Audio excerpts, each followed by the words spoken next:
Ano nga ba ang A/B testing na isa sa mga features ni Facebook?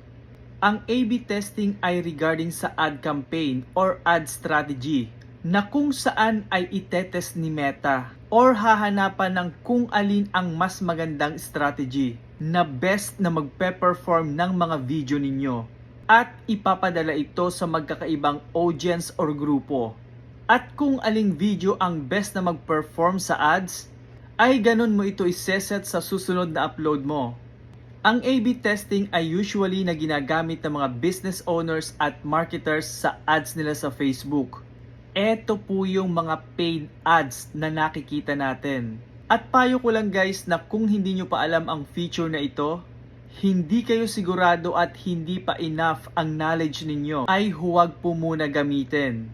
At baka isa ito sa maging problema ng account ninyo. Follow and share.